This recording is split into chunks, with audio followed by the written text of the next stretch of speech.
Charlotte in August. She moves up there. And my son is 21 years old, still doesn't know what he wants to do. Mama's happy to have the baby in the house. I'm losing that now. And he works for her, so he works at the hotel. And switched to different hotels, so they're all doing great.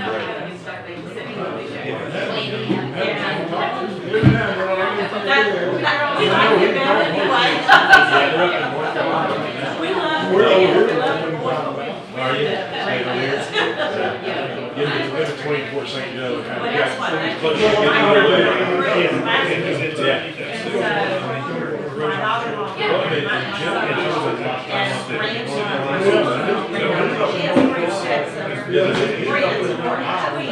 Right. Yeah, they're running about an hour and a half, 2 hours. Do you need anything? Like plans or anything? Okay. I mean, there's this is the main right. You don't want me giving any kind of comments on the plans. That line is correct. That's all I need. So my wife's a CPA. And so I get asked a lot of tax questions. And I answer them. Do you? Oh, no, I don't know. Yeah, that's fine. No, I don't know what I'm talking about. Oh, you don't know what you're talking about. You'll ask, oh, can I deduct this? Yeah, absolutely. And then my wife was like, It's not. you don't get hard. You said that's the sheet.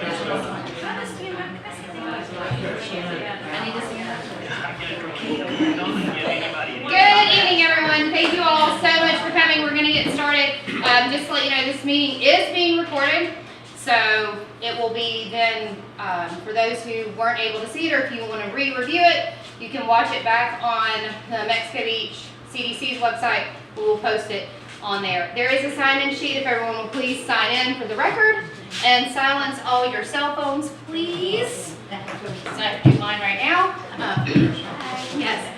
My name is Kimberly Shope. I am the tourism director for Mexico Beach. I have been with the organization for a little over 14 years. We've been working on this beach restoration project for over 5 years, 8 to be exact, with some of the truck haul bypassing that we did. And then to do the full beach restoration project, we started it a little bit before Hurricane Michael, and then Michael decided to speed up our efforts. So with that, the purpose of this meeting, of course, is to talk about the erosion control line. I've got Mr. Guy Weeks here with DEP, and then Mr. Michael Dabrowski. He is our coastal engineer for the project. And so without further ado, I'm going to turn it over to both of them, and they are going to go through this. So thank you all so much for coming.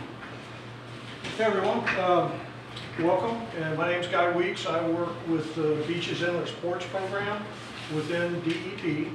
And just wanted to give you a brief overview of the structure of the meeting. The first half of the meeting is going to be the workshop, and that's going to be a little more relaxed, not real formal, and we're going to be talking about the project, talking about the mean high waterline survey, and the proposed erosion control line. And there's an opportunity for questions and answers, but once we get into the hearing, that's going to be more formal, where we're going to quickly go over, repeat some of the project information and ECL information, and then I will have about a 5-page document that I need to read to everyone.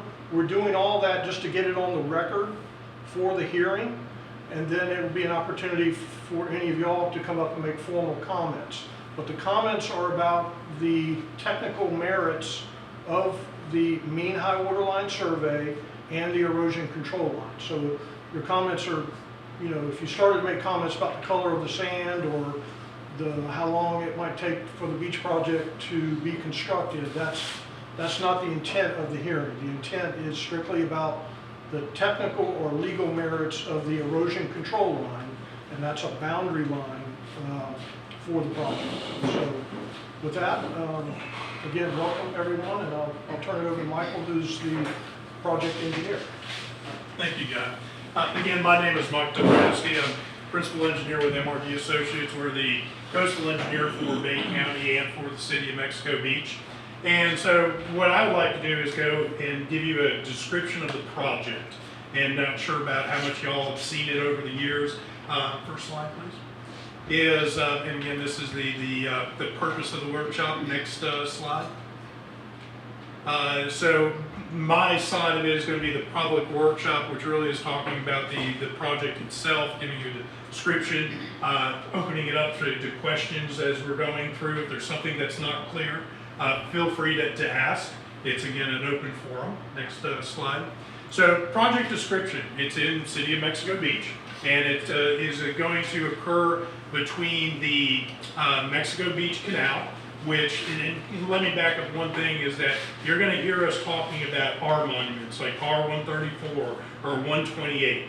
Those are reference monuments that the department, meaning DEP Beaches, back in the 70s established all across the state of Florida.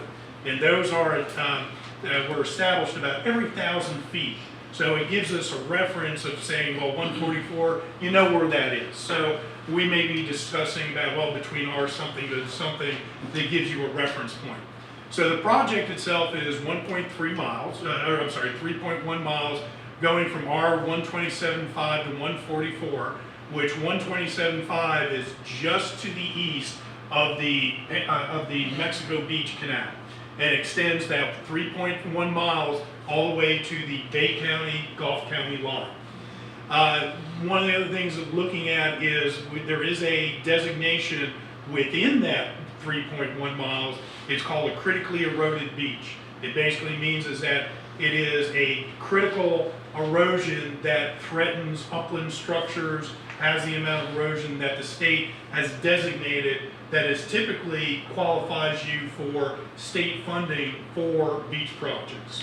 So that's between 132 and 137.8. To give you an idea, it's over there by where the driftwood, and especially right in front of where the El Governor is.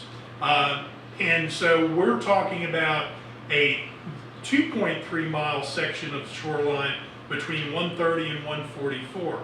And the reason why that it's a lot shorter is that our beach project, Beach and Dune project, is really split up into two distinct sections. From the inlet itself, or from the canal, roughly about 3,000 or 4,000 feet to the east, it's only going to be a dune restoration project only. We're not placing sand on the beach, and the reason being is, as you know, is that the channel is being dredged by the city, and that sand is being placed immediately to the east, and that's why we have a nice wide beach at that location. So through our analysis is that we didn't need to put any more sand there, but we wanted to construct a dune in order to increase the level of storm protection along that segment of shoreline. But as we went further to the east, until you get to roughly about that 130 monument, and about what road is that approximately? About 37th Street? Yeah, I think it's about 37th, thank you. From there on to the county line, it's going to be a continuous project of a beach and dune, except for where the 8th Avenue Canal is, that outfall, where it breaks for roughly about 150 to 200 feet. And the reason that we needed to do that was requirements through U.S. Fish and Wildlife and FWC, because it is a bird habitat, nesting and also foraging. So that was a requirement by the agencies to have that gap. Furthermore, we didn't want to fill in that gap because you would then back up that discharge from the canal. The initial project we have is 1.5 million cubic yards. Now that volume may change, it may lessen due to some recent surveys. We have to double check our numbers, but we're somewhere around the 900 to 1 million cubic yards, but we're permitted up to 1.5 million cubic yards of material to be placed on the beaches as part of this project. We will be receiving or taking that sand from an offshore borrow area that is approximately 2.6 miles to the southeast, and it's shown on that image in red to the bottom of the image. Next slide, please. The design and objectives for this project is to restore the dunes, bring uniformity to them, As you may know, is that there's some cut-throughs that have occurred over the years. When we built that FEMA berm back in 2019, that there was gaps left in it at the request of the mayor at the time, and to allow access rather than going over the dune. Well, what happens is that it has a low spot, which then you end up getting storm surge coming in and going through it. So we want to fill in those gaps. Now, what we're going to end up doing, though, is that there is going to be the city's emergency exit accesses, the one that's immediately adjacent to the canal. There's one right at the park by Driftwood, and then there's one at the county line. So those will be filled in to some extent, but we're not going to make a dune so that they can't get through it. Then the other, looking at the objective, is looking at the restoring those storm damaged dunes, increasing storm protection to upland structures and infrastructure, create additional environmental habitat. We have a lot of shorebird nesting habitat with feeding and foraging and habitat that we're going to be increasing those, but also for sea turtles. And then the other thing is, of course, making a wider beach for recreation amenities. Next slide, please. This is a typical design cross-section. To the left of the slide is landward of the Gulf of Mexico. To the right is seaward, is the Gulf of Mexico. To the top of the slide is if you were looking up in the sky, and to the bottom is looking into the earth. So this is actually a slice, a vertical slice through the beach. The blue line is what the existing profile is, and I'd like to point out too, is that we have that existing FEMA berm that would give you a scale of what this project would be. That existing berm is approximately between about a +11, +12. It's a reference to a datum, but it's basically about above sea level. And we would be creating a dune just seaward of that and merging it into it. That would be approximately up to an elevation of +14. So adding about 2 to 3 feet at the most to what is there now. Having a crest elevation that's about 20 feet, which is a little bit wider than this room. And then sloping it down to approximately about a 3-to-1 slope. And then what's going to have is going to be a sloping berm that's going to be from about a +5.5 to a 4.5. That's going to slope for 175 feet from the toe of that dune. And the reason that we slope it is that when you end up getting waves coming across it, you don't want to have all this ponding on the backside, so that water would discharge off the beach. One of the other things is that you go out and right after this is constructed, you see this nice wide beach that's 175, 180 feet wide, and then all of a sudden it starts adjusting. And you go, well, it's gone from 175 to 150 or so. We built that in because what happens is it's called an adjusted profile. So what's going to happen is that the waves are going to adjust it. It's going to approach a equilibrium condition, and you're going to get the sand, in what's shown in here, what's eroded in red, and there's a black dotted arrow, that it actually translates and transports that sand a little bit offshore. So basically what we're doing is that we're just translating that whole profile seaward. And that new green bar is what's going to give us more storm protection to that upland. So that's our typical design cross-section. Next slide. And this kind of shows it in a more simpler fashion. The top one is the pre-construction. We have a post-construction, which is a little bit wider. And then there is that adjustment that you can see is that the beach berm where you lay your towel will get smaller, and some of that sand goes a little bit to the offshore. Next slide, please. This shows where that offshore borrow area is. It's approximately 2.6 miles offshore from at least the western portion of the project. And then it's a little bit further. It goes about 6 miles from the extreme eastern portion. Next slide, please. This is the offshore borrow area. This is a blow up of that red area. We found this sand. We did a geotechnical investigation that was done back in 2020 to identify, which we go out, we do all these geophysics types of investigations. We actually take these tubes, and they're about 20 foot long. We insert them into the bottom, we extract it, we take the sand, we analyze it, we take a look at the color. We want to make sure that it's compatible with what the existing sand is, because we want to be compatible not also in terms of color, but we also want to look at, make sure that the grain size is similar or a little bit coarser than, because if it's a little bit coarser, it actually performs better. And the figures, or the photos in the lower left-hand corner, is actually those cores. And it's, again, very good, clean sand. It does have some shell in it, like most of borrow sites, but it's also consistent. The mean grain size, which is, you may say, well, it's a 0.25 millimeter. It's like, wow, that's really small, but it really does make a difference when you start looking at millimeters of sand of how it performs. But it's very compatible. It actually has less silts and clays in it, so we're not going to get a lot of turbidity. Matter of fact, we shouldn't get any when it's being pumped in.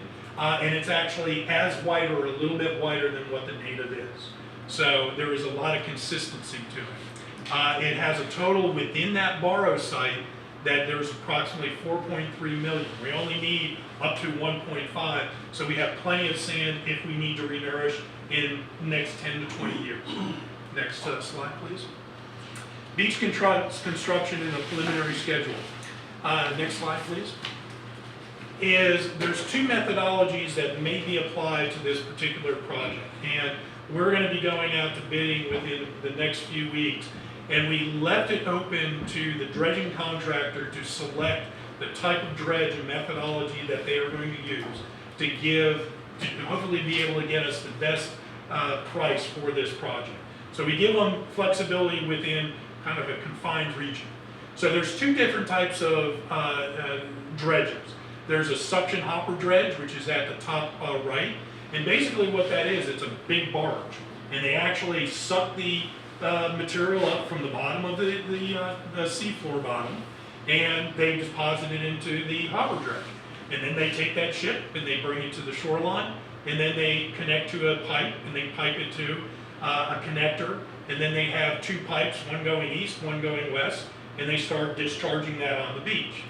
To give you a general idea, is that a typical dredge will hold about 2,500 cubic yards. Remember, we're going to put about 1.5 million, but each one of those loads is roughly about 140 truckloads.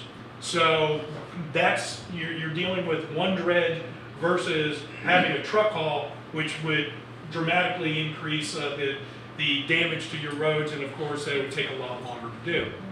A cutterhead dredge is just in the lower right hand corner. There's basically this big bit, and you drop it down into the sea floor bed, and it agitates the material, sucks it through a pipeline directly to the beach. So there's no additional step to it. Now, the difference between the two of them is, depending upon where the dredger puts his land lines that come to the beach, is going to depending on how long the actual pipeline will be on the beach. But we'll go over that in a quick second. So it's an automatic pump out directly to the shoreline, and also with these different types of methodologies, we're going to end up having different environmental protections for turtles. If we use a hopper dredge, we're going to be out there trawling for turtles. We're going to be looking for turtles, making sure that we don't capture any. Also with whales, which we do have issues with right whales, and sharks seem to be lately. But with the cutterhead, is that it's a more direct methodology to it, and it's not as impactful to it. Next slide. So what can you expect during a beach project? Well, we're going to have bulldozers, we're going to have loaders, we're going to have a pipeline.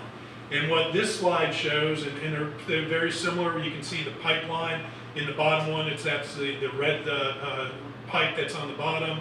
It's going to be discharging material out on the beach. We're going to have small containment basins and levees to direct the discharge to it. But you can also see in the background the ships. Those are actually the hopper dredge that would be coming in after every load and then going back out. But the project again is going to have a crest of 14 feet, dune crest width of 20 feet.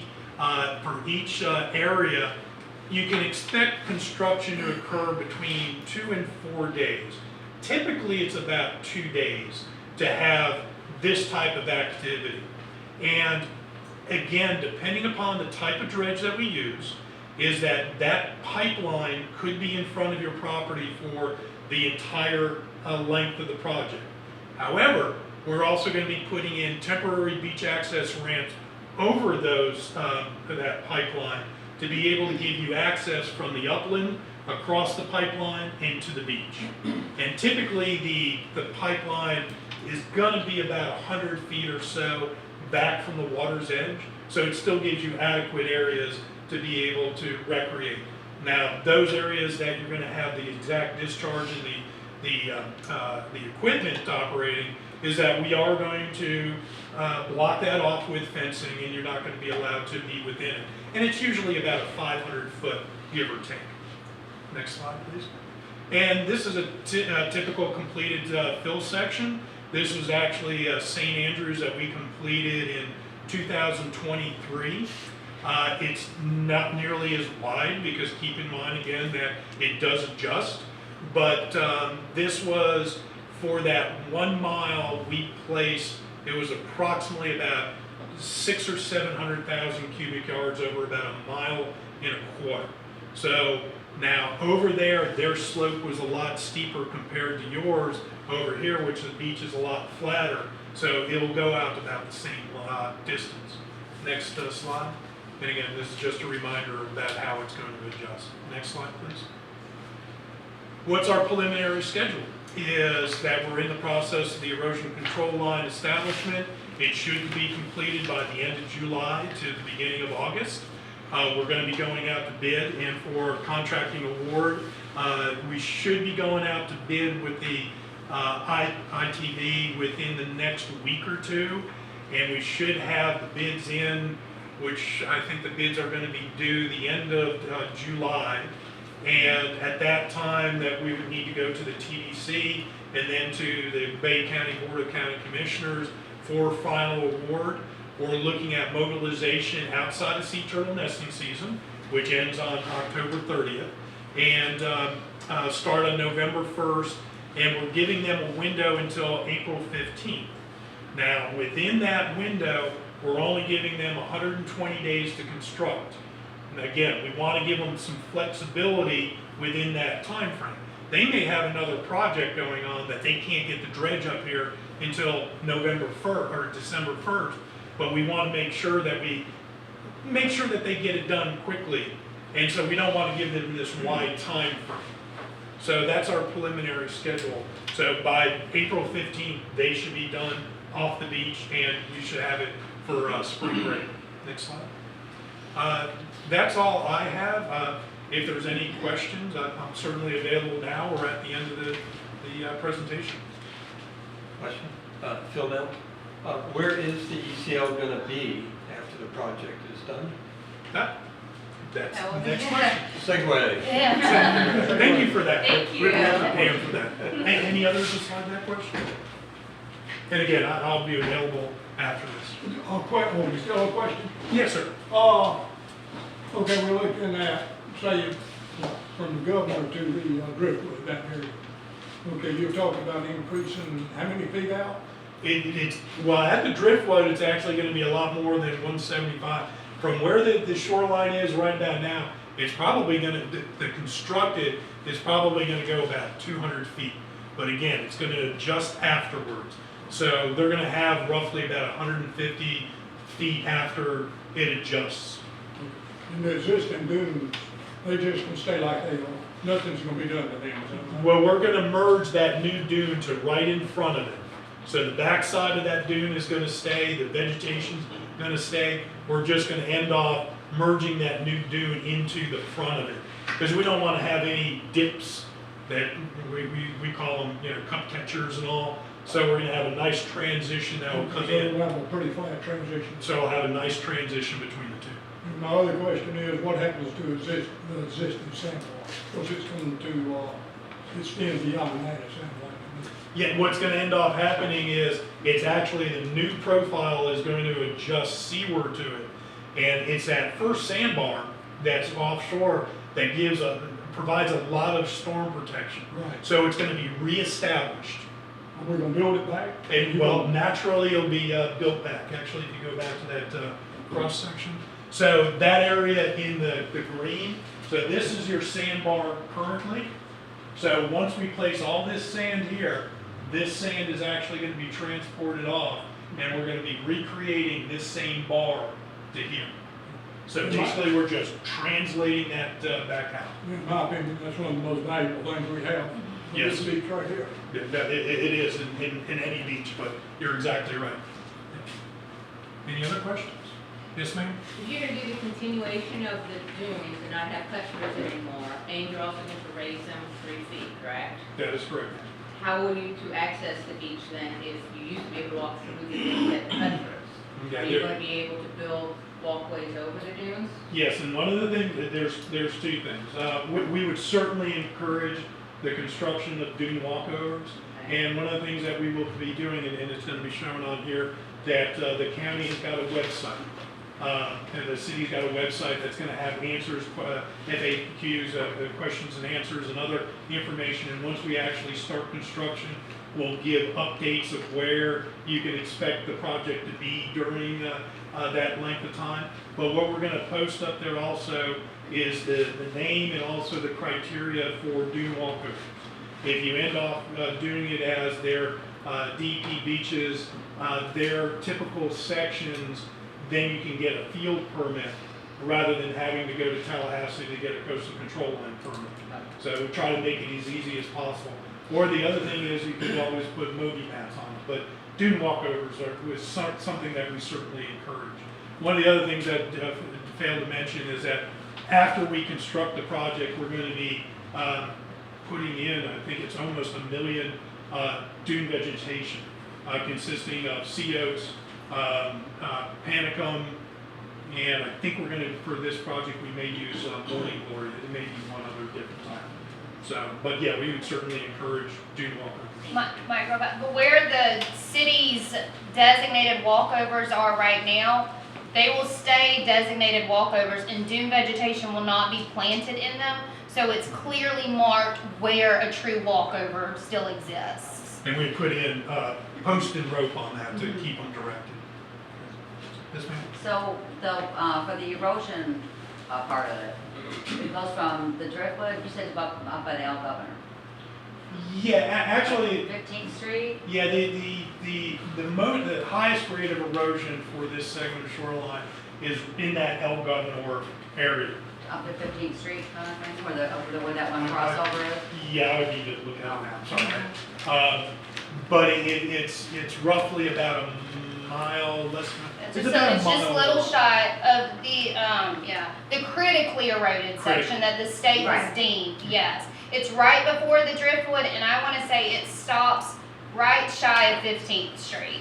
It's almost a mile long of the critically eroded that the state has deemed. Yes, ma'am, but I can get you that. yeah, and actually, we have the construction plans up here too, so we can take a look at it.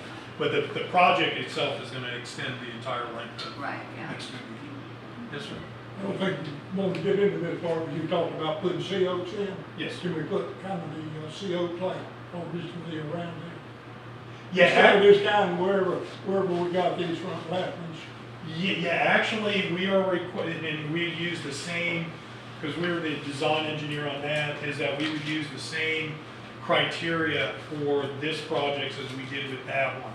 And the requirement too is that we have to use seeds or plants that were generated from seed stock from Northwest Florida. So we would be obtaining those types of plants from this area.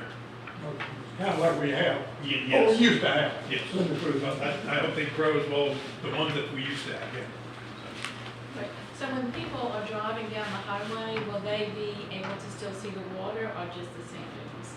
Just driving down the highway? I think it depends on where you are. I mean, because again, it's only going to be, the new dune is just going to be about yay much higher. That's what you said, it would be 14 feet high. It is, but about 2 to 3 foot higher than what is existing there now. Okay. Good, thank you, I appreciate it. Got it? And real, that website that he mentioned, it's on the Mexico Beach CDC's website. So if you go to mexicobeach.com, that Q&A page, as well as this slide presentation, the construction plans, the ECL plans, they're all available online at mexicobeach.com as well. And we have obviously all the boards along the wall showing where the ECL is located. We have other drawings up here as well. Regarding your question, Phil, location of the ECL, we essentially conducted the mean high water line survey back August 17th, 2023. That mean high water line survey represents where the erosion control line will be if we record it, because right now we're calling it a proposed erosion control line. We have to go through this process, get feedback from the public, determine that we have a solid line. If we do, then it gets recorded along with the state resolution. And so the mean high water line represents the erosion control. Does that answer your question? Perfect. Okay. All right. So this is the cover page of the erosion control line. You can see on the right, it's got the legal description for the survey. It would be helpful, I thought that they would put street numbers on here, it would be helpful to us, I thought. What? They're on there, on the next one. You might need to magnify that. Yeah. Did you bring a magnifying glass? And we also have the surveyor notes on there as well. It would likely be a good idea if you really want to zoom in on the information, download the PDF on the website, and you'll be able to read it a lot better. And then we have, I think, about 5 pages actually showing the survey. And so we can go to the next slide. So here, we add a little bit of color to the survey, and the blue is the proposed erosion control line, which is also the mean high water line that was conducted in 2023 in August. The dashed purple lines are the landward or seaward limits of private property. So you can see on this particular page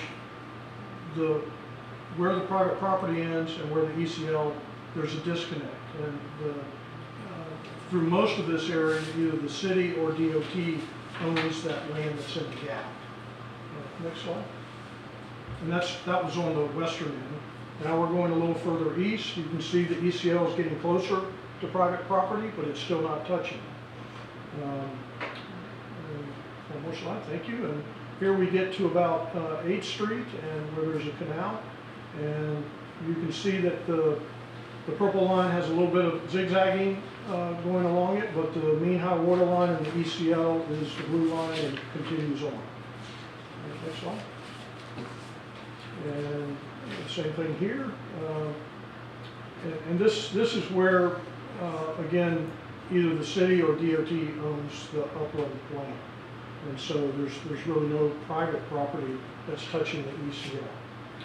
You can imagine if we're having a workshop and hearing for the ECL, and you have all these properties that say their deed says they own down to the mean high water line, it can be a little more potentially contentious with the survey and curiosity and how it's going to affect their property.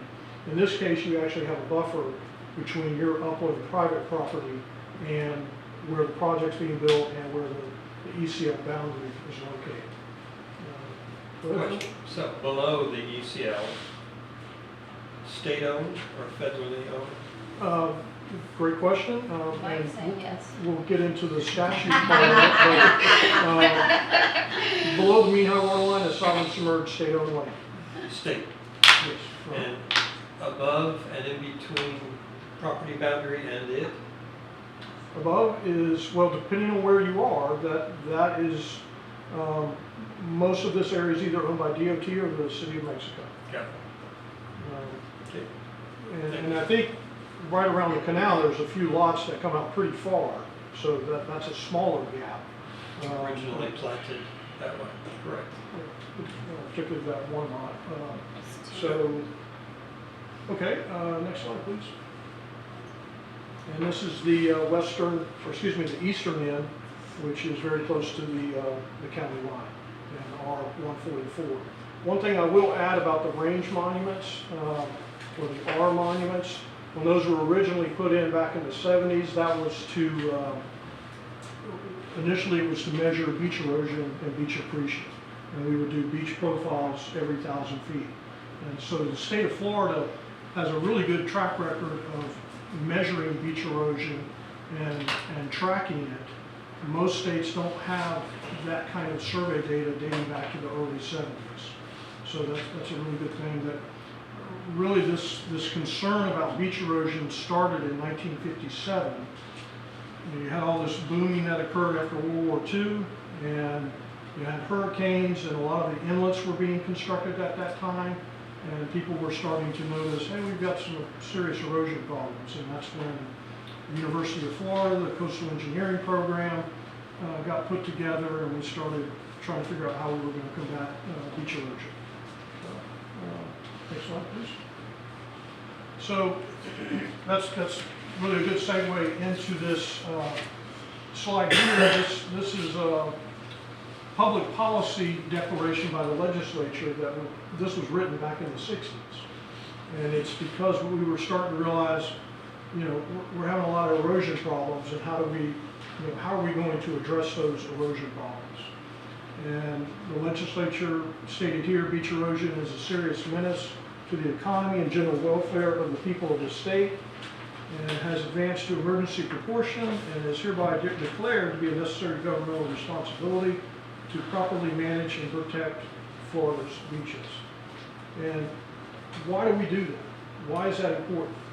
Tourism is Florida's #1 industry, and the #1 reason tourists come to Florida are the beaches. So it's pretty important.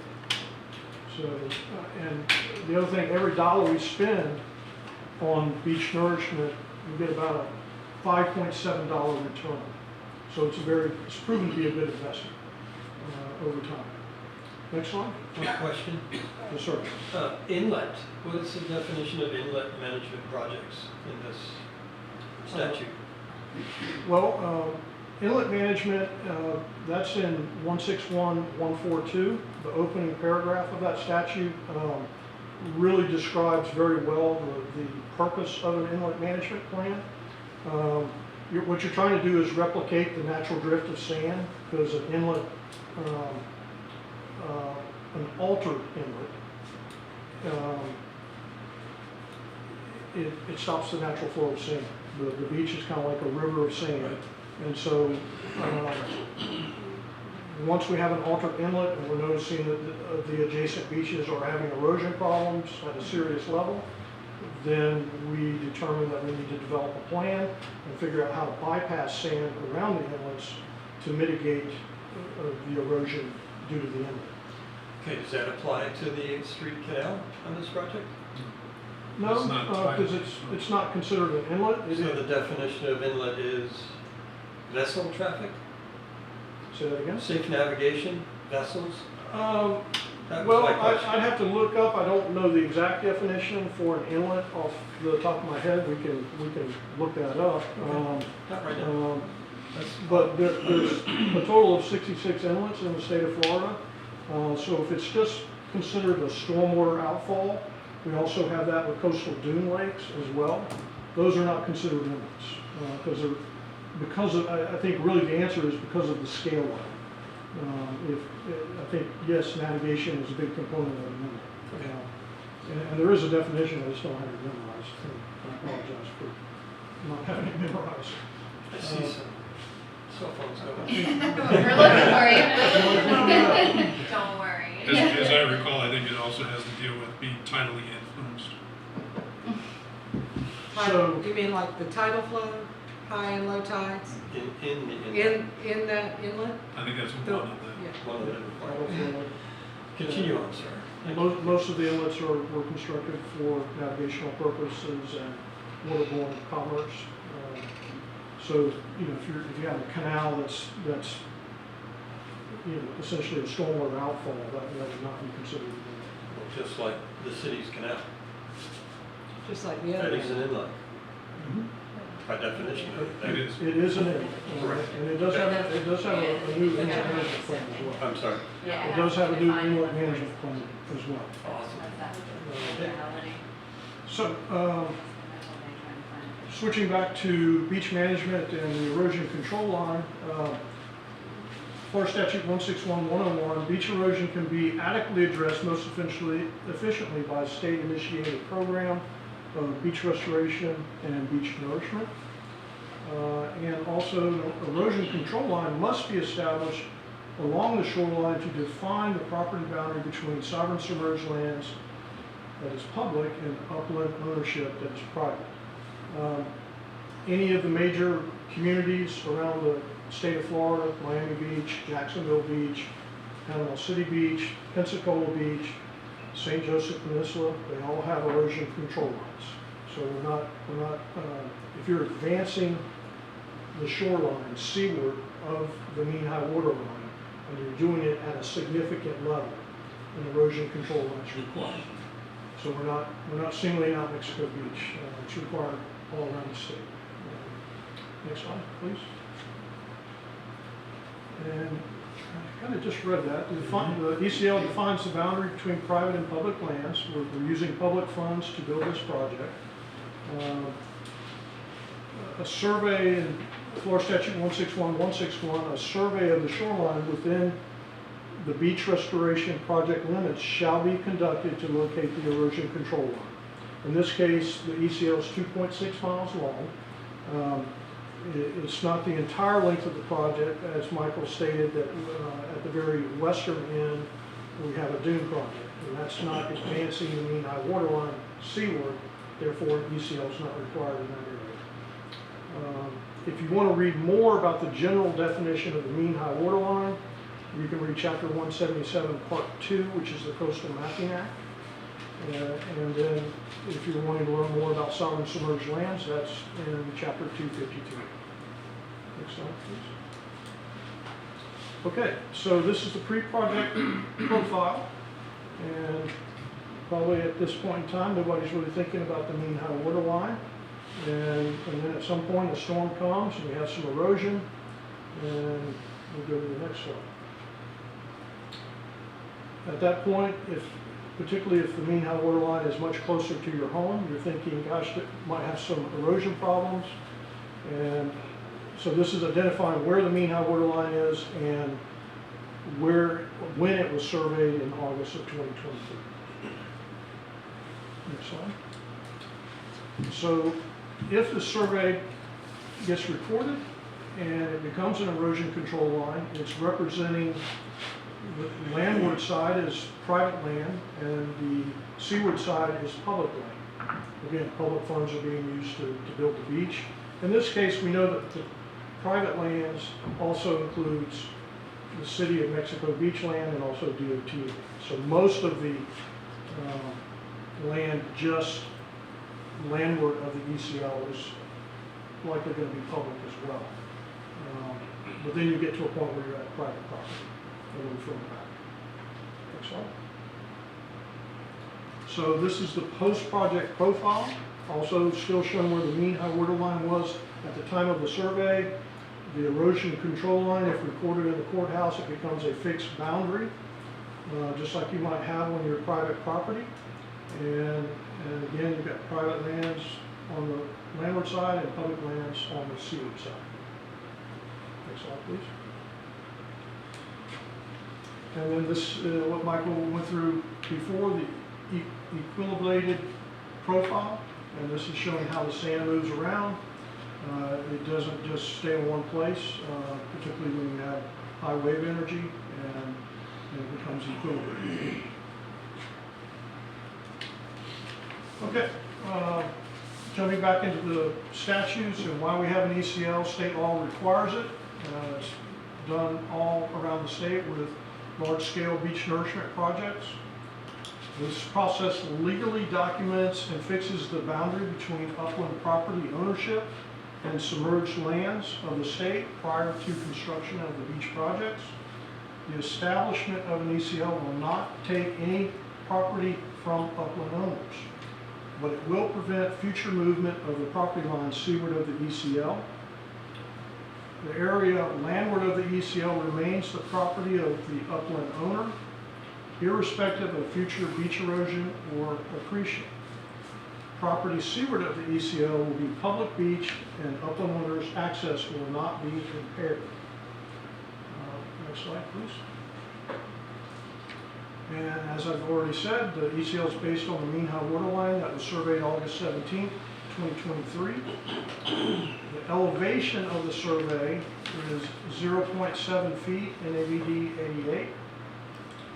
And it's actually 2.6 miles and it's from R130 to R144. The workshop and hearing that you're attending now was noticed by mail, also on the county website and in the Florida Administrative Register. And if the Board of Trustees, the state, approves ECL, then they will develop a state resolution, and both the survey and the state resolution will be recorded in the Bay County Clerk of Circuit Court. Once we're done with this meeting, I will be writing a report about how this meeting goes. And if there's any problems with the survey, I will be putting that in the report, sharing that with state lands. If everything goes smoothly, I will put that in the report. And then state lands, the division of state lands will move forward with creating a state resolution. Both the survey and the state resolution get recorded in the courthouse. Next slide, please. I think most of this we've already gone over, so I think the total length of the project is 3.1 miles. No, that's okay. We can stay here. And this is a view to the city website. No, not cities. The tourism, yeah, my website, yes. TDC website, and you can see the web address at the bottom there, and it has a bunch of information about questions and answers people have that they would expect people would have about the beach restoration project. You can download the survey, and I think in the next 1 or 2 days you should be able to download this workshop and hearing as well if you want to listen to it again. Anyway, that may not happen, but next slide, please. Back to the cover page and one more slide. One more slide. Okay, so we're at the end of the workshop. Now's a really good time. I'm not sure what time it is, but if you have questions about the ECL, now's a good time because the hearing will be just formal comments, no question and answer, no back and forth. So if you have a go back about the project or a question about the ECL, now's a good time. You said this was, how's this going to be funded? You said it was being funded with public. Is it from your property taxes? It's not technically our property. No, it's not. So there's 3 different avenues of funding that the Community Development Council has been awarded. We've gotten two grants from the state of Florida from their beaches and shores projects, and then another one came federal from HUD, from the CDBG-DR grant that the city was awarded that they signed over to the CDC to oversee and manage. What's the estimated cost of this project? Estimated cost right now is anywhere between $23 and $25 million.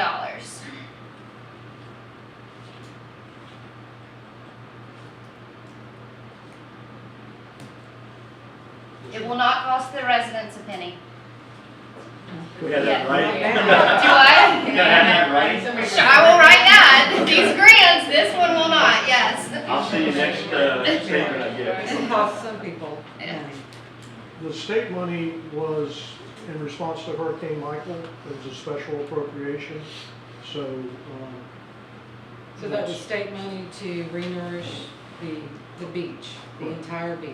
Three funding sources. From 3 funding sources. but Not the all of state- it came from the state, no ma'am. But he just said the state money, the money that came from the state was after Hurricane Michael had damaged the beach, and the money was to re-nourish and restore the beaches as they were. Or as close to they were as to protect the property and the beaches that Michael destroyed, correct? It was a special appropriation in response to Hurricane Michael. Right.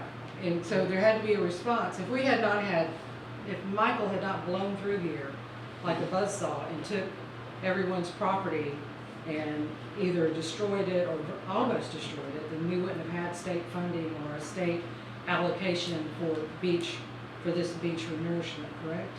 No, Well, you no, would, that not entirely. The state has a beaches and shores management program. Correct. And they put funding in that. Regardless of a storm or not, any coastal community can apply for those grant funds to nourish and restore So their. when did you apply for the grant funds, is what I'm trying to find out. Because it seems like that this is for, the whole process here should be to affect the entire beach for renourishment. well, the current grant that has the state money in it is 22 BA1, so I would imagine It was awarded in August of 2021. 2021. Yeah, and typically what occurs if it wasn't for the special appropriation is that this project would only have been eligible for state cost sharing is within that critically eroding shoreline, which I indicated between the 130 and the 137.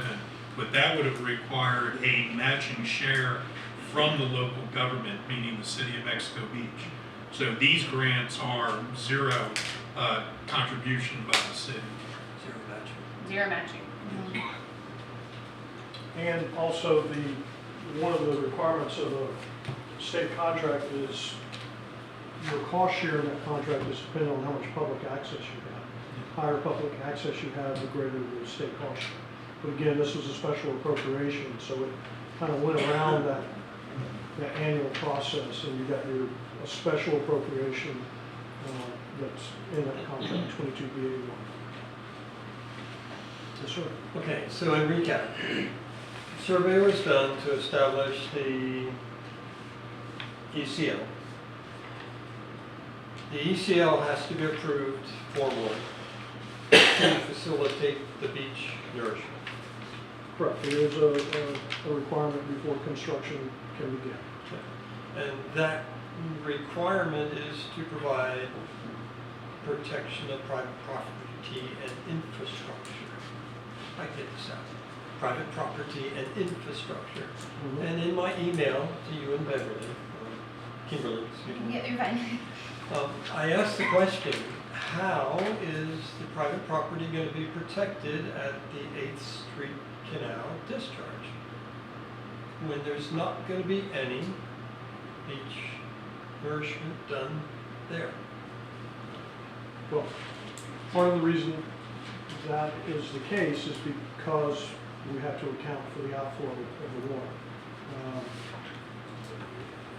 I don't know if there's anything In specific there- you want to say, Mike. Yeah, there is, in terms of, although that we need to have that buffer as required by U.S. Fish and Wildlife and FWC, but however, is that is going to end up filling in because that sand is going to spread.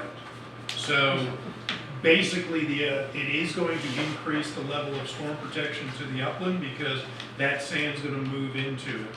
And so it's still not going to stop or impede the discharge, but it's still going to provide a wider beach. So basically what's going to happen is rather than discharging at the current mean high water line, it's going to be discharging further seaward. And that wider beach is going to provide a higher level of storm protection to that upland. So it is increasing the level of storm protection. I understand that line of thought. The FEMA berm would also have suggested that line of thought. But in reality, the FEMA berm has created extensive erosion at that location since it was constructed. I have photographs that I brought with me to share if anybody Okay. wants them. And now the property is at ground base zero. Water is right there at the edge of the property. Which So property are you there- talking about? We're talking about the property. 809. Let's talk about this property right here. Okay, and I went by there today. Good. And I don't mean to interrupt, but there were sand dunes there, and there was sea oaks, and there was vegetation Yeah, right there. all the way to Before Michael. the outflow, Before Michael. before Michael. And Michael took all that away. So I am so happy that we're gonna do something, or y'all are gonna do something to restore this beach. But it seems like you need to take also into consideration that outflow, that prior to Michael just coming in and taking all that away, there were a lot more sand dunes and a lot more vegetation, and I know you're gonna replace it all. But you should consider everything that was there prior to Michael. If this is why we're getting the special appropriations that went around the back door to get the money, and there's no cost to the residents, then Again, we would have, again, it was a provision that was provided in order to get the permits from US Fish and Wildlife. And, you know, we wouldn't have been able to place sand, we wouldn't have placed sand on private property anyways to the landlord that would have been adjacent. I think you're looking at it, we reestablished your land adjacent to the two training structures that are out there, is that even if there was no inlet or no outfall there right now, the project wouldn't have extended that far to the north. We understand that. yeah, we're not asking for that. All I'm saying is that with the FEMA berm, we have tried snow fence, we have tried vegetation, we've tried all the normal mitigation techniques for beaches. None have succeeded, as you saw today. Well, So how is the property gonna be protected? That's the question. well, again, even with the gap, is that there is gonna be more sand that's going to be filled into that outfall. And that is going to provide a level of storm protection to that property. And the problem that you've been having over the years is solely due to the migration of that outfall. Is because that Michael did take away those sand dunes. And we see it all up and down the North Gulf Coast, because with those outfalls, they're in Walton County, they're in Gulf County, they're in Bay County. And we see the same exact thing, is that we see that those outfalls migrate. Agreed? And they What's cut in. gonna change? You're saying that since there's new sand being put into the west, that's gonna come in and fill in? Well, this project is not intended to mitigate for the migration of that outfall. My recommendation, and what we've done in a number of other different sites, is looking at permits to maintain that outfall in one location. If it doesn't migrate, then you're not gonna have that erosion. That's exactly what we had done for the state parks back in, oh good Lord, it's been at least 10 years or so over at Camp Helen, is that we now, meaning Bay County, maintains that outfall in one location. If it starts migrating too far out, then they cut a channel and put it back. It's also dealing with the height of Lake Powell. But if you go out there compared to what the shoreline is now compared to what it was years ago, is that it's created huge dunes that are vegetated that provide that level of storm protection. So if you're looking for this project to specifically address the erosion that is adjacent or at the ends of those training structures, it's not intended to do that.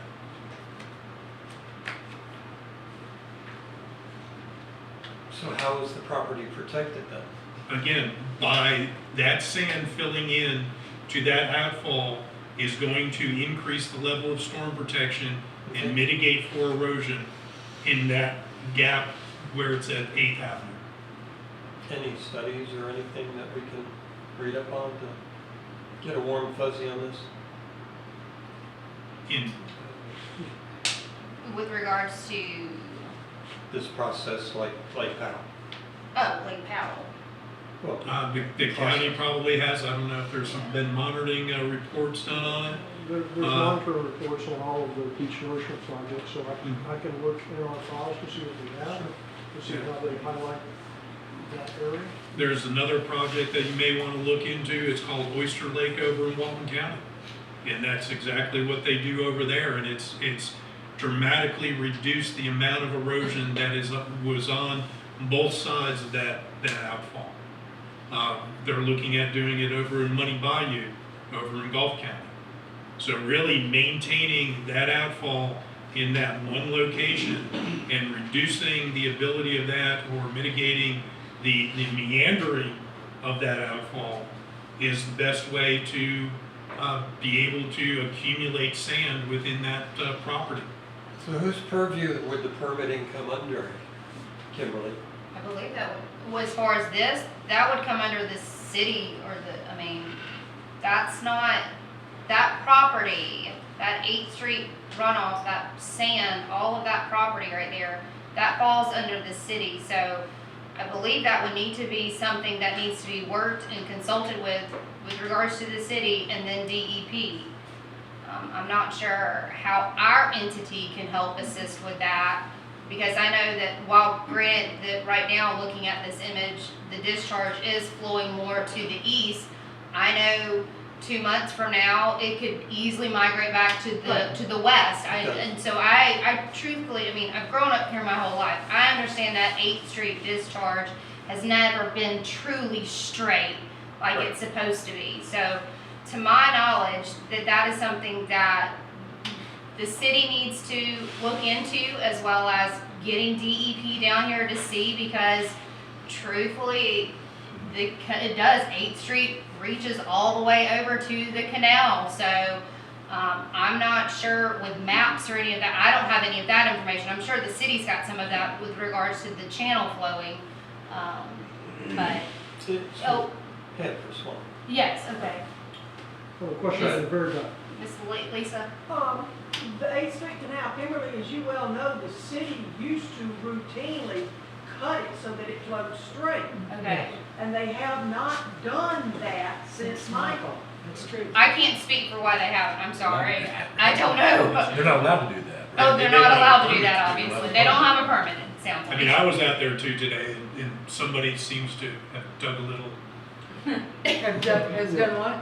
Has They dug opened it. has dug a little ditch. Kids do it. Yeah, and that's, kids will be kids. But that's it, is that it provides, or would, if you end up getting a higher elevation of water behind it, it will break through, and that's what typically how these things are created and migrate and straighten out over time.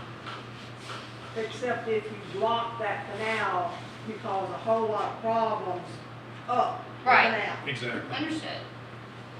Yes, sir. So Mike, when you say maintain that channel, what do you mean? Come in and periodically bulldoze a straight line through it? Put barriers around it? What are you talking about? Basically, it's done all through a number of the counties and a number of these outfalls, is that you look at maintaining a certain width or swash that this thing can stay within. But once it starts migrating outside of it, then you get permits from beaches that allow you to cut a channel straight out and take that material and place it on either side of that channel, so that you're trying to maintain that cut straight so it doesn't meander. Again, we were out there today, and it really does flow quite a bit to the west, to the east, I'm sorry. And, that's the natural occurrence of these outfalls. So that's one method of doing it, is just taking a backhoe and trying to keep it straight. And I will say that the city, after Hurricane Michael, they had tons of workshops, and Miss Logan can probably answer some of it. But the city at one point was looking to basically dam up 8th Street Canal and make the water run north through to a swamp. To Panther. Yeah. I don't know where the city stands with those plans. It died. Oh, it died. Okay. But So- we used to, like I said, routinely go out there with a bulldozer cut the channel and let the water run through that, and we go straight out, and it kept all this meandering out, and it would get bad, and it got off course, they'd go and cut it. They did this for years. And that's exactly it, and I think that's probably your best method to keeping it from meander. And all it really takes is just going and getting permits from DEP to be able to have a permit and do it legally. So, we got one more gentleman over here, I'm sorry, he said the city was not permitted or allowed to do that. Do you know that for a fact? What? You said the city wasn't allowed to cut that? No, you gotta get a permit, like what Mr. Do you Dombrowski know that we said. don't have a permit to do that? I don't know that you do or don't. I don't represent the city, so I'm not So gonna who's speak here to to that. represent I just the have a lot of experience with Ms. Hamilton and Mr. Linderman are both here. one of to those represent projects the you city. It's my understanding they do not have a permit with DEP, and they would either get that permit through the program I work in, Beaches Inlet Ports, if it's determined that what they're proposing to do will affect coastal processes. If it's determined that it's not, it would either be a district permit or a permit through our coastal construction control line program. Okay. So I do know, and sorry, Tim Linderman, I'm the councilman here. I do know the city is currently working on stormwater plan, and there's a survey taking place, a design.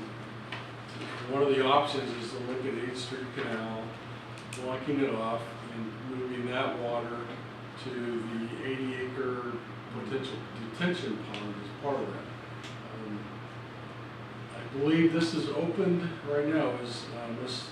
Logan said, at times because of when we have heavy rainfall, it does potentially threaten the neighborhoods in those areas. So I'm surprised that we don't have a permit. I will check into that tomorrow.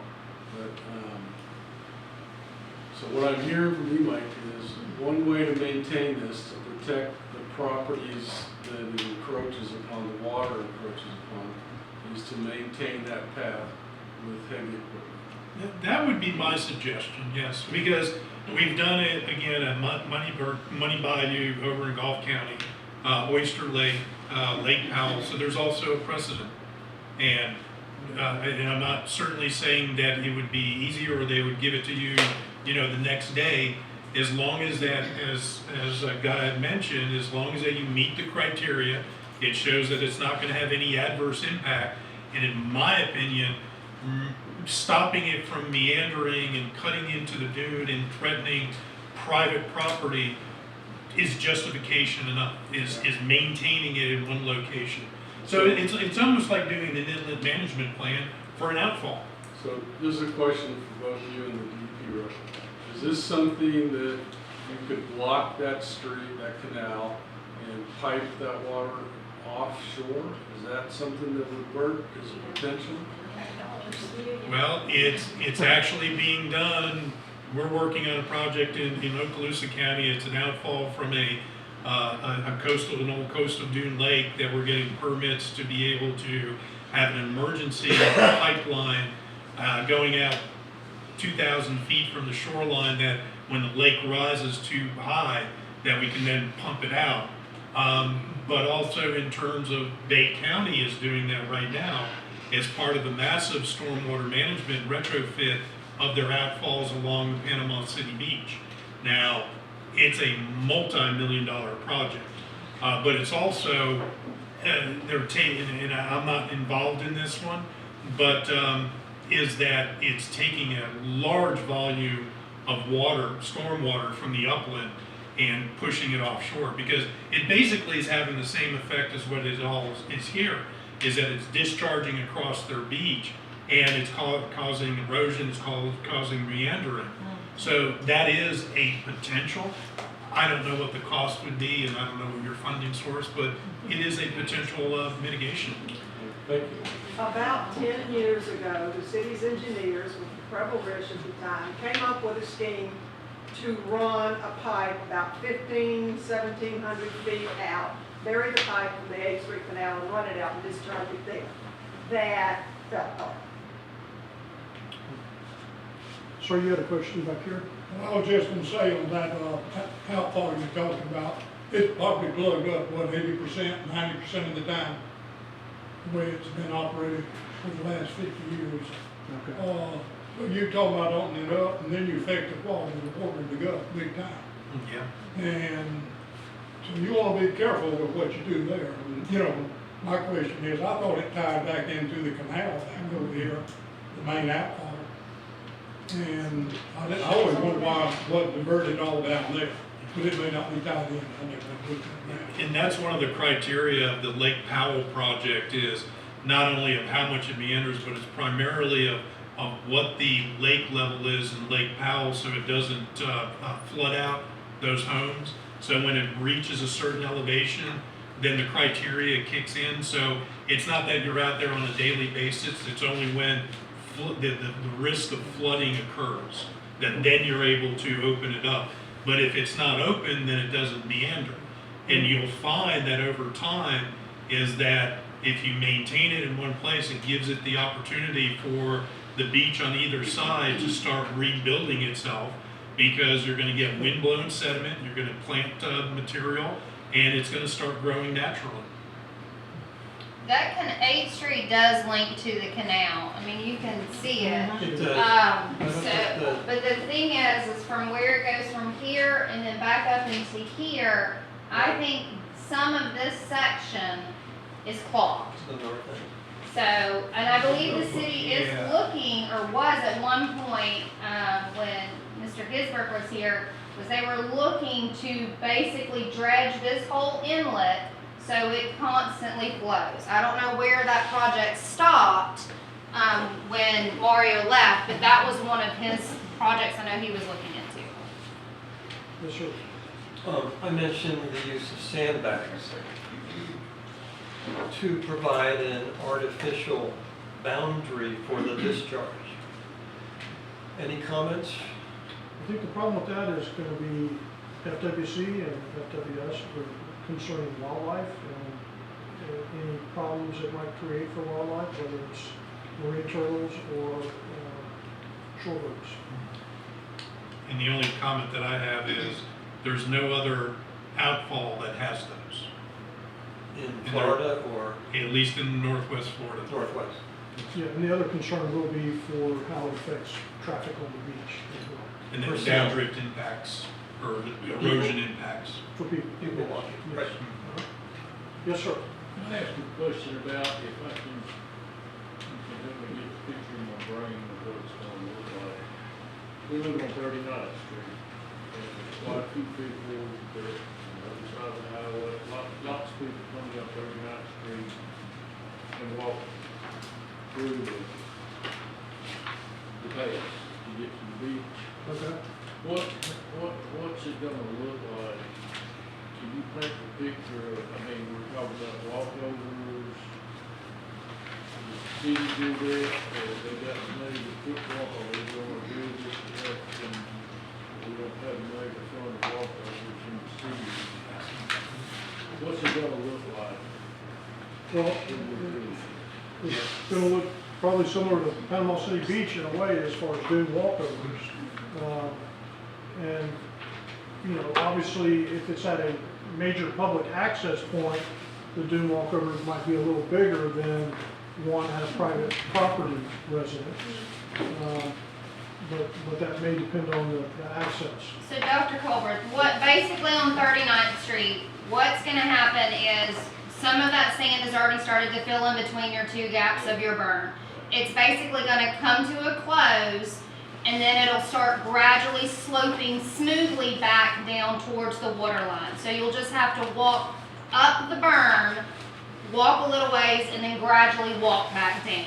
It won't be like we're walking over the dunes, you know, saying, You're not, no sir, you won't be, they'll be clearly marked, so you're not walking on the dunes. You're walking on a sand path.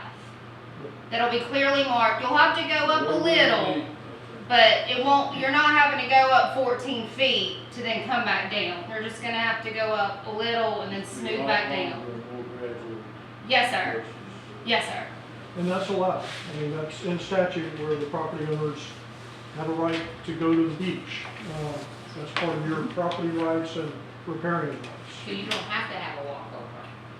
Well, Every street end is owned by the city, so there's a walkover because they put one in. As a private, homeowner though, I have to have a walkover to access? no, you don't No. have to. I, No. could- but I can, so I can walk, I thought I couldn't walk on the berm.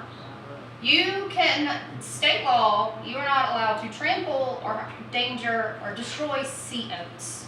But it is a common practice for property owners to have a single path to go out to the beach. Doesn't that kind of defeat the purpose of the berm though? I'll be back to then splitting them up again? You're not cutting through the berm, you're walking over the berm. Not the first 6 months, 3 years, 4 years, but I mean, after a while. Well, no, I mean, pre-Michael, there were walk paths all on dedicated beach that weren't designated walk paths, that people just forged little trails, and the dune structure were still intact from eons of years. So you can walk over the dune. Yeah, but we certainly encourage, and I know there's a cost associated with, is having a dune walkover. Right, maybe that would be something they could look into, is to help with that cost center if they want to prevent you from walking over the dunes. I believe that, I know Mario is looking at grants to it, and there are some out there. And that's something that the city can look into. Sir, did you have a question? All right, yes, ma'am. What about all the city walkovers? What, the existing ones now that are there? What will? You said the city walkovers? What about them? Are they gonna be rebuilt, or? I assume they can't just be. Currently, the city walkers go to the property line, and then there's just a path through the dune. We're not touching the city walkovers. We're not touching anything on the landward side of the dune. But will they be a walkover? It'll be a sand ramp, just like how I was Okay. explaining Same to as they are right now. Dr. Colbert. Yes, sir. So in other words, like say 15th Street, it will still be the same wooden walk, but then you'll, how do you go? Yeah, then you'll have a gradual sand ramp up to the top of the dune, which is at 14, and then it'll gradually back down to the beach. And then we'll have post and road to keep people from meandering off. Well, have you been to 15th Street lately to see the crosswalk there? Well, it's not, I videoed it today, it's not good, because you literally have to go about 12 inches. You know, Oh, because these it's in the peop- erosion. These people are trying to lug all their crap, and they get there, and they have like a foot, get up with all their wagons and all their umbrellas, I mean, they're really struggling, and the poles are moving now, they're bent. It definitely needs some help there. So the sand going to the walk crossover is not a good idea. It's not working. So you're gonna have to do some kind of, like maybe gradually do the walkway go down instead of just jumping that sand. Well, it kind of looks like how our profile is that we'll be pushing sand up to it, so it may address some of that factor. It's just that they were literally there probably 10 days ago and added sand. This is at 15th Street. And they added it, but it's only been like a week and it's already gone again. So I mean, it blows away. Well, that's also in the critically eroded section. Yeah. So hopefully Well, this that's what I was project wondering, will is that harden 15th it. Street, that's where Yes, I have ma'am. questions. Okay, so that is in the critically. Yes, ma'am, it is in the critically Good. eroded section. So Perfect. our plan is to now, once this project is complete, that section will continue to remain critically eroded. It won't be declassified as critically eroded, which is in some ways good because it helps with future projects should we need something. But it will harden and strengthen that way more than what is currently there. Okay. Yes, ma'am. Okay, if that's all the questions, we can move into the hearing portion. Can I leave? Yes, ma'am. I got everything I want. Yes, ma'am. I am gonna ask a really good trivia question. What's that? I didn't have a trivia question. Trivia question. Uh-oh. Thank you all for coming. Thank you. Thanks, I appreciate it. Thank you. All right. Before we get started with the hearing, is And I typically ask this, is anybody planning to make any formal statements about the erosion control line and the mean high water line survey? Okay. And it's okay if you change your mind. There will be 2 weeks after this meeting. If you have something that comes up and you want to send me an email, my contact info will be on one of the last slides. And you have it in the letter as well. So we'll go ahead and get started unless y'all will take a vote and somebody wants a 5-minute break. If you want, we can go ahead and get started with the hearing. Okay, we'll move to the hearing. So we're in the hearing portion, that's outlined in red. And next slide, please. Okay, this hearing is the public's opportunity to comment on, speak in support of, object to, and submit for consideration materials relevant to the methodology used for surveying the mean high water line and locating the proposed erosion control line. The hearing officer will read a formal statement now concerning the erosion control line, and there will be no question and answer. Got about 5 pages to read here, so bear with me. Before I get started with reading the formal comment, the trivia question is, which capital in the United States of America, and I know there's some surveyors in the audience, so you guys don't get to answer this, but is the dome of the Capitol is actually a survey marker. Like there's a survey marker inside the Capitol building and is actually a cross-section for township and range. So that's the trivia question. Which capital in the United States, which state has that Capitol building at the center of it is a survey marker? So, good trivia. Okay. Are you gonna give us the answer? I will, but it'll be at the end. Oh, okay. Oh, you're Googling it. That's my way of keeping people here. I'm gonna say Tallahassee. I know it's not Florida. That's true. It's not Florida. See, I would guess Florida. See, I would have guessed Florida. Okay, so bear with me. It's got about 5 pages. This is mainly to get it on record. We're also going to repeat some of the project info. Again, it's to get on the record for the hearing portion.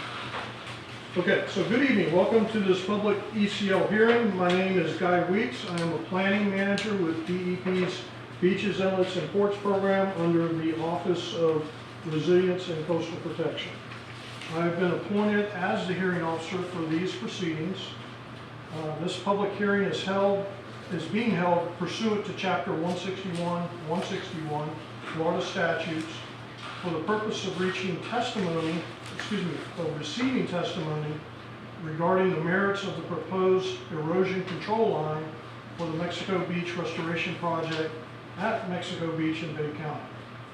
The Mexico Beach Restoration Project is between range survey markers R130 to R144. The mean high water line survey was conducted by Eric Rankin of Newberry Engineers Incorporated on August 17, 2023. Before we proceed with testimony, I would like to define for you exactly what an erosion control line is, how that line is located, and the formal process required for legally establishing the erosion control line. An erosion control line, once established, becomes the boundary line between public and private property. All property seaward of the established erosion control line is state-owned property. All property landward of the established erosion control line continues to be vested with the upland property owner. The location of an erosion control line is based on a survey of the existing line of mean high water. The mean high water line survey is located in accordance with accepted surveying principles and practice and is reviewed by DEP staff at both the Division of State Lands, Bureau of Survey and Mapping, and the Office of Resilience and Coastal Protection, Beaches, Inlets, Ports program. By definition, the mean high water line survey denotes the intersection of the tidal plane. Once the survey of the mean high water line is conducted and reviewed, a public hearing is held to receive public testimony regarding the location of the proposed erosion control line. This is where we are with respect to the Mexico Beach Restoration Project and the proposed erosion control line for this specific project area at Mexico Beach in Bay County. After this erosion control line public hearing has been held, I, as the appointed hearing officer, will prepare a hearing officer's report based on the evidence obtained at this public hearing. The hearing officer's report will contain a recommendation to either approve or not approve the location of the establishment of this erosion control line. If the hearing officer's report contains a recommendation for approval, the Florida Department of Environmental Protection, acting under delegated authority granted by the Board of Trustees of the Internal Improvement Trust Fund, will approve the establishment of the erosion control line. The erosion control line will then be recorded in the public records of Bay County Clerk and Circuit Court. There are a few issues of importance which should be discussed involving the relationship between an established erosion control line and private property rights. Prior to the establishment of an erosion control line, upland property owners hold title to their property, which in most cases extends to the line of mean high water.